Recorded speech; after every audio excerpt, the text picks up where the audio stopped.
Bismillahirrahmanirrahim. Untaian Kisah Para Wali Allah, karangan Syekh Ahmad Semaid. Cerita 1. Di antara cerita yang diriwayatkan mengenai para kekasih Allah atau wali Allah adalah cerita yang diberitakan oleh Zinnun rahimahullah. Katanya, sekali peristiwa saya bercadang untuk pergi ke seberang laut untuk mencari suatu barang yang saya perlukannya dari sana. Saya pun menempuh suatu tempat di sebuah kapal. Bila tiba waktu kapal itu akan berangkat, saya lihat penumpang-penumpang yang menaiki kapal itu terlalu banyak sekali bilangannya, yang kebanyakannya datang dari tempat-tempat yang jauh, sehingga kapal itu penuh sesak dengan penumpang. Saya terus mengamati wajah-wajah penumpang itu, dan saya terlihat di antaranya ada seorang pemuda yang sangat kacak rupanya. Wajahnya bersinar cahaya, dan dia duduk di tempatnya dalam keadaan tenang sekali, tidak seperti penumpang-penumpang lain. Terus mundar-mandir di atas kapal itu. Udara di atas kapal itu agak panas, meskipun angin laut bertiupan. Barangkali panasnya datang dari sebab terlalu banyak penumpang yang berhimpit-himpit di antara satu dengan yang lain. Pada mulanya kapal itu berlayar dengan lancar sekali, karena barangkali lautnya tenang, tidak bergelombang, dan angin pun tidak bertiup kencang, kecuali sekali-sekali saja, dan kalau ada pun hanya ombak-ombak kecil biasa yang dihadapinya. Dalam keadaan yang begitu tenang di atas kapal itu, tiba-tiba kami dikejutkan suatu pemberitahuan umum mengatakan bahwa nakoda kapal itu telah kehilangan suatu barang yang sangat berharga, dan hendaklah semua penumpang kapal duduk di tempat masing-masing, karena suatu penggeledahan akan dijalankan tidak lama lagi untuk mencari barang yang hilang itu. Kini penumpang-penumpang kapal kecoh berbicara antara satu dengan yang lain mengenai barang yang hilang itu. Masing-masing coba mengeluarkan pendapat bagaimana barang itu boleh hilang. Saya sendiri merasa heran bagaimana barang nakoda itu boleh hilang. Apakah dicuri orang, ataupun barangkali keciciran karena manusia di atas kapal itu terlalu banyak.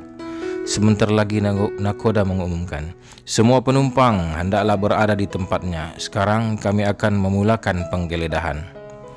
Penggeledahan pun dimulakan oleh beberapa orang pegawai kapal itu.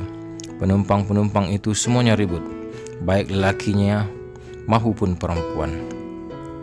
Mereka digeledah atas satu sama lain dengan cukup rapinya. Begitu juga tempat tidur mereka dibentang dan diraba, kalau barang-barang itu disembunyikan di celah-celahnya. Namun barang itu masih belum diketemunya juga. Akhirnya sampailah giliran tempat si pemuda tampan untuk digeledah. Pada mulanya pemuda itu duduk di tempatnya dengan tenang sekali. Tetapi oleh karena dia adalah orang yang terakhir yang diperiksa, maka muka-muka orang ramai seolah-olah mengancam memerhatikannya. Mungkin ada yang mengatakan di dalam hatinya, barangkali pemuda inilah yang mencuri barang itu. Apabila pemuda itu dikasari oleh pegawai-pegawai kapal itu dalam pemeriksaannya, dia lalu melompat ke tepi seraya memprotes, "Saya bukan pencuri.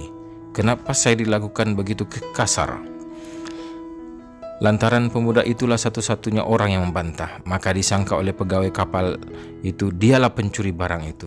Mereka mula menangkapnya. Maka pemuda itu pun meronta, lalu menerjunkan diri ke muka laut.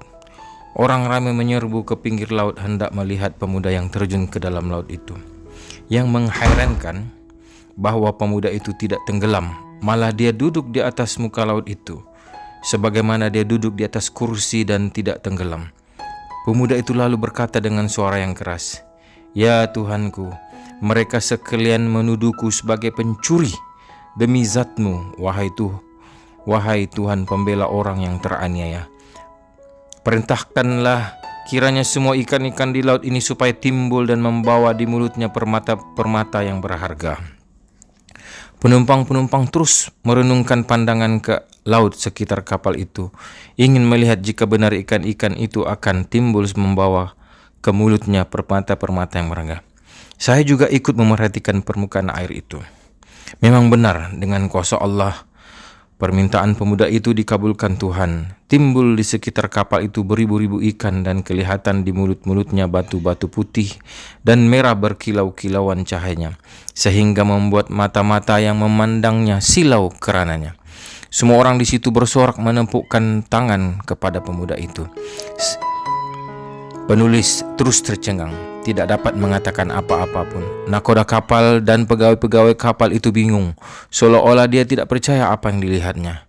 Apakah kamu masih menuduhku mencuri? Padahal perbendaharaan Allah ada di tanganku. Jika aku mahu, boleh aku ambil.